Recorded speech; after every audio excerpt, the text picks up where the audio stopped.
Dear student, RRB group D की exam date घोषित हो चुकी है और अगर आप लोग अभी भी सीरियस नहीं हुए हैं तो आप लोग यकीन मानिए आप लोगों का सिलेक्शन नहीं हो सकता। इतना बेहतरीन कंटेंट दे रहा हूँ। बस आप लोग साथियों अगर चाहते हैं कि इसी बार के आरआरबी ग्रुप डी में सिलेक्शन हो जाए तो चैनल को सब्सक्राइब, वीडियो को लाइक और शेयर जरूर कर दीजिएगा। और साथियों ये जो PDF 2100 क्वेश्चन की है इसको आप लोग जरूर बाई कर लीजिएगा। मात्र 21 रुपये में ये PDF मिल गई है। अभी ऑफर टाइम चल रहा है। कुछ दिनों बाद यही PDF साथियों इसका प्राइस बढ़ जाएगा। तो सेकंड पार्ट पे आते हैं। 51 नंबर के प्रश्न से स्टार्ट करेंगे कि साइटोप्लाज्म में कौन सा अवयव ऊर्जा उत्पादन के लिए जिम्मेदार है। जी हाँ, तो इसका सही जवाब जाएगा ऑप्शन बी के साथ में, वो है माइटोकॉन्ड्रिया। जी हाँ, साइटोप्लाज्म में कौन सा अवयव ऊर्जा उत्पादन के लिए जिम्मेदार है, तो वो है माइटोकॉन्ड्रिया। 52 नंबर का प्रश्न है नाभिक का आकार कैसा होता है। जी हाँ, नाभिक का आकार कैसा होता है, तो नाभिक का आकार जो है वो गोल और अंडाकार होता है। नेक्स्ट क्वेश्चन है 53 नंबर का प्रश्न है नाभिक में क्रोमेटिन का कार्य क्या है। जी हाँ, नाभिक में क्रोमेटिन का कार्य क्या होता है, तो सही जवाब जाएगा ऑप्शन बी के साथ में, वो है आनुवांशिक जानकारी का संग्रहण करना। जी हाँ, नाभिक में क्रोमेटिन का कार्य होता है आनुवांशिक सामग्री का जो है जानकारी का जो है संग्रहण करना। नेक्स्ट क्वेश्चन पे आते हैं। 54 बताना साथियों, आप यकीन मानिए अगर सिलेक्शन लेना आप चैनल को सब्सक्राइब कर लीजिए। मैं दावा करता हूँ साथियों ये आप रिवीजन करते रहिए, इससे बाहर नहीं जाएगा। साइटोप्लाज्म में कौन सा अवयव प्रोटीन संश्लेषण के लिए जिम्मेदार है, तो सही जवाब जाएगा ऑप्शन बी के साथ में, वो है राइबोसोम। क्या है, तो वो है राइबोसोम। ऑप्शन बी बिल्कुल सही है। नेक्स्ट क्वेश्चन 55 नंबर का प्रश्न है नाभिक की झिल्ली में छोटे छिद्र को क्या कहते हैं। तो नाभिक की झिल्ली में जो छोटे छिद्र होते हैं उनको न्यूक्लियर छिद्र कहा जाता है। जी हाँ, नाभिक की झिल्ली में छोटे छिद्रों को न्यूक्लियर छिद्र कहा जाता है। नेक्स्ट क्वेश्चन 56 नंबर का प्रश्न है न्यूक्लियोलस का मुख्य कार्य क्या होता है। जी हाँ, तो इसका कार्य क्या होगा, राइबोसोम का निर्माण करना। ऑप्शन बी बिल्कुल सही है। नेक्स्ट क्वेश्चन पे आते हैं 57 नंबर का प्रश्न है साइटोप्लाज्म में कौन सा अवयव कोशिका को साफ रखता है। जी हाँ, साइटोप्लाज्म में कौन सा अवयव कोशिका को साफ रखता है, तो इसका सही जवाब जाएगा ऑप्शन ए के साथ में, वो है लाइसोसोम। जी हाँ, लाइसोसोम। कुछ क्वेश्चन साथियों रिपीट में इसलिए कर देता हूँ, वो क्वेश्चन बहुत ज़्यादा इंपॉर्टेंट है, इसलिए रिवीजन अगर आप लोगों का बार बार करवा दूंगा मैं तो आप लोगों के वो क्वेश्चन जो छूटेंगे नहीं और आपका इस बार में माँ बाप का सपना पूरा हो जाएगा। मतलब सिलेक्शन आप लोगों का 100% हो जाएगा। 58 नंबर का प्रश्न है नाभिक का कार्य क्या नहीं है। इनमें से बताना है कि नाभिक का कार्य क्या नहीं है, तो सही जवाब जाएगा ऑप्शन सी के साथ में, वो है ऊर्जा का उत्पादन। ये नाभिक का कार्य नहीं होता है, बल्कि आनुवांशिक सामग्री का संग्रहण, कोशिका विभाजन का नियंत्रण, प्रोटीन संश्लेषण का नियंत्रण, यह सभी जो है नाभिक के कार्य होते हैं। नेक्स्ट क्वेश्चन पे आते हैं। 59 नंबर का प्रश्न है साइटोप्लाज्म में कोशिका अवयवों को क्या कहते हैं, तो वो कहेंगे ऑप्शन ए बिल्कुल सही हो जाएगा, ऑर्गेनेल्स। क्या कहेंगे, ऑर्गेनेल्स कहा जाएगा। ऑप्शन ए बिल्कुल सही है। नेक्स्ट क्वेश्चन 60 नंबर का प्रश्न है नाभिक में कितनी झिल्लियां होती हैं। जी हाँ, नाभिक में कितनी झिल्लियां होती हैं, 1, 2, 3 या फिर 4। सही जवाब जाएगा ऑप्शन बी के साथ में, वो है 2। जी हाँ, नाभिक में 2 झिल्लियां होती हैं। नेक्स्ट क्वेश्चन 61 नंबर का प्रश्न है माइटोकॉन्ड्रिया को कोशिका का क्या कहा जाता है। जी हाँ, माइटोकॉन्ड्रिया को कोशिका का क्या कहा जाता है। बहुत ही इंपॉर्टेंट प्रश्न है और कई बार रिपीट हुआ, चाहे टेक्नीशियन हो, ग्रुप डी हो या फिर NTPC हो। तो सही जवाब जाएगा ऑप्शन बी के साथ में, वो है पावर हाउस। जी हाँ, माइटोकॉन्ड्रिया को कोशिका का पावर हाउस कहा जाता है। नेक्स्ट क्वेश्चन पे आते हैं। 62 नंबर का प्रश्न है माइटोकॉन्ड्रिया का मुख्य कार्य क्या होता है। तो माइटोकॉन्ड्रिया का मुख्य कार्य है ऊर्जा का उत्पादन करना। जी हाँ, माइटोकॉन्ड्रिया का मुख्य कार्य ऊर्जा का उत्पादन करना होता है। नेक्स्ट क्वेश्चन 63 नंबर का प्रश्न है माइटोकॉन्ड्रिया में कितनी झिल्लियां होती हैं। जी हाँ, माइटोकॉन्ड्रिया में कितनी झिल्लियां होती हैं, तो सही जवाब जाएगा ऑप्शन बी के साथ में, वो हैं 2 झिल्लियां होती हैं। नेक्स्ट क्वेश्चन पे आते हैं। 64 नंबर का प्रश्न है माइटोकॉन्ड्रिया में ऊर्जा किस रूप में संग्रहित होती है। मोस्ट रिपीटेड क्वेश्चन, किसी न किसी शिफ्ट में आरआरबी ग्रुप डी में जरूर फंसने वाला है, तो सही जवाब जाएगा ऑप्शन बी के साथ में, वो है ATP। जी हाँ, माइटोकॉन्ड्रिया में ऊर्जा जो है वो ATP के रूप में संग्रहित होती है। 65 नंबर का प्रश्न है, राइबोसोम का मुख्य कार्य क्या है? तो राइबोसोम का मुख्य कार्य है प्रोटीन संश्लेषण। जी हाँ, ऑप्शन बी बिल्कुल सही है। नेक्स्ट क्वेश्चन पे आते हैं। 66 नंबर का प्रश्न है, राइबोसोम किससे बने होते हैं? जी हाँ, राइबोसोम किससे बने होते हैं? तो इसका सही जवाब जाएगा ऑप्शन बी के साथ में, वो है आरएनए और प्रोटीन। जी हाँ, राइबोसोम जो होते हैं वो आरएनए और प्रोटीन से बने होते हैं। नेक्स्ट क्वेश्चन 67 नंबर का प्रश्न है, गाल्जी बॉडी का मुख्य कार्य क्या है? जी हाँ, गाल्जी बॉडी का मुख्य कार्य क्या है? तो सही जवाब जाएगा ऑप्शन बी के साथ में, वह पदार्थों का पैकेजिंग और स्त्राव। जी हाँ, गाल्जी बॉडी का मुख्य कार्य है पदार्थों का पैकेजिंग और स्त्राव। नेक्स्ट क्वेश्चन पे आते हैं। और साथियों, अगर क्लास और कंटेंट अच्छा लगता है और चाहते हैं इस बार सिलेक्शन हो जाए तो सब्सक्राइब करके ही जाइएगा।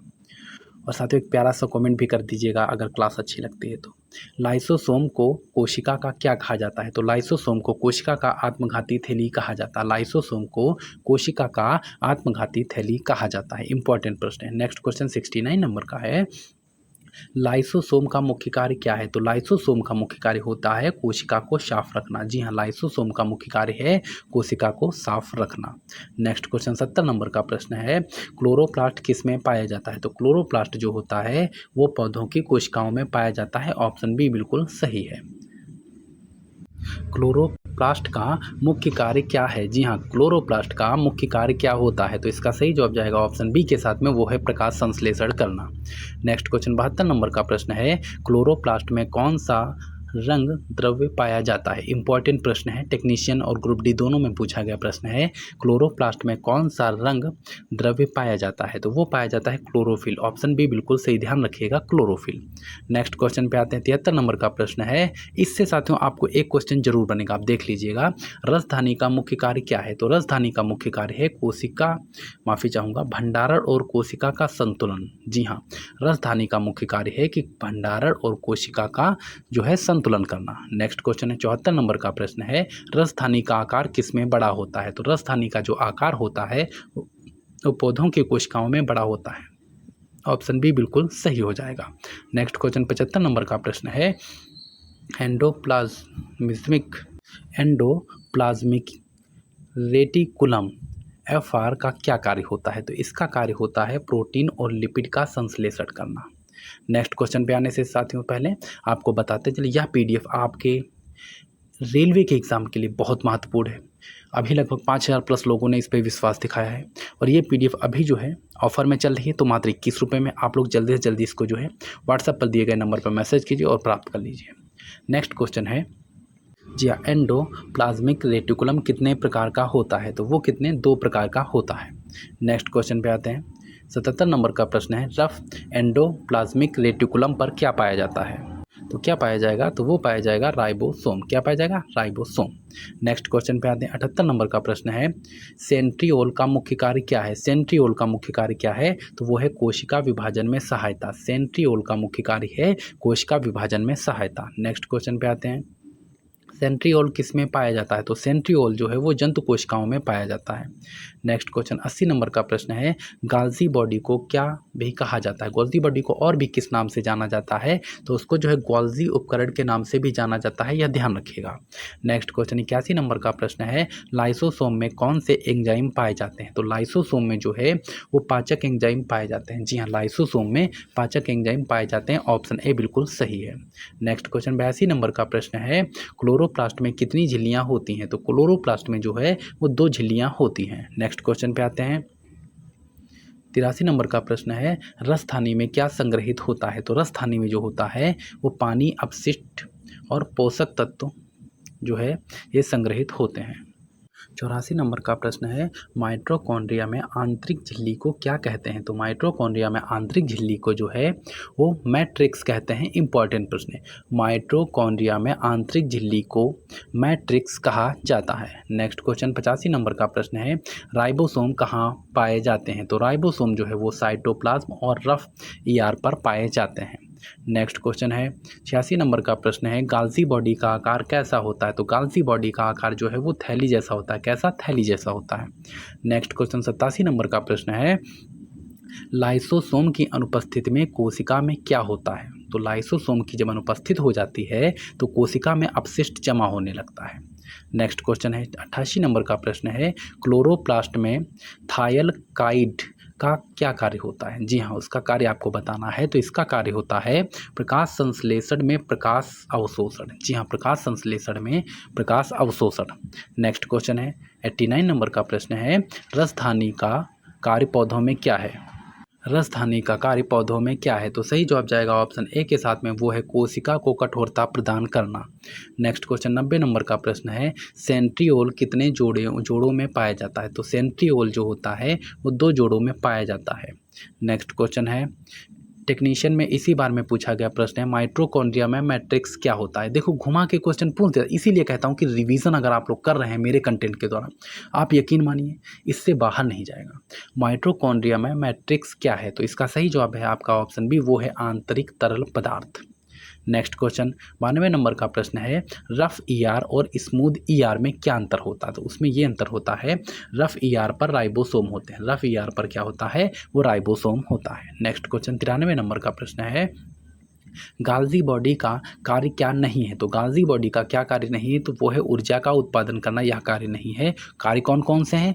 पदार्थों का पैकेजिंग, स्त्राव करना, लाइसोसोम का निर्माण, यह सभी जो है गाल्जी बॉडी का कार्य है।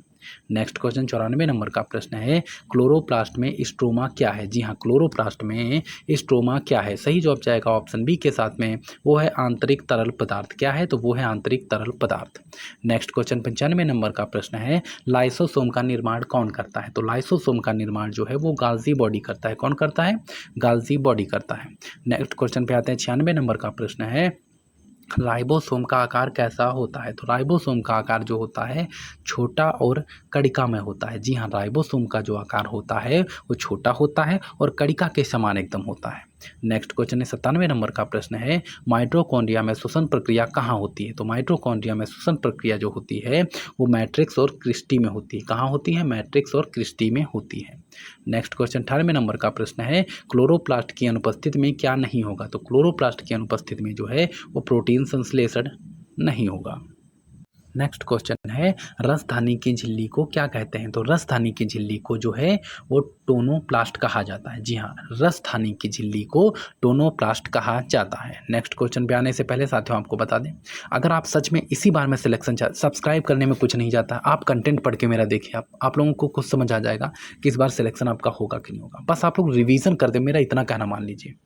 इस बार में 100% सिलेक्शन होगा और 100 नंबर का ही प्रश्न है, सेंट्रियोल का कार्य कोशिका विभाजन में क्या है? जी हाँ, सेंट्रियोल का कार्य कोशिका विभाजन में क्या है? तो सही जवाब जाएगा ऑप्शन बी के साथ में, वह स्पिंडल तंतु बनना। जी हाँ, स्पिंडल तंतु बनना जो है ये सेंट्रियोल का कार्य कोशिका विभाजन में है। जी हाँ, और साथियों ये PDF आप लोग जल्दी से ले लीजिए। ऐसा नहीं कि मुझे बहुत ज़्यादा फायदा हो रहा है साथियों, इसलिए साथियों क्योंकि आप लोग 21 रुपये में साथियों बहुत बेहतरीन 8 से 10 नंबर आपके कवर करके जाएगी, ये मान के चलिए। तो आप लोग अपना प्यार यूँ ही बनाए रखिए, चैनल को सब्सक्राइब, वीडियो को लाइक और शेयर जरूर कर दीजिएगा। धन्यवाद, जय हिंद।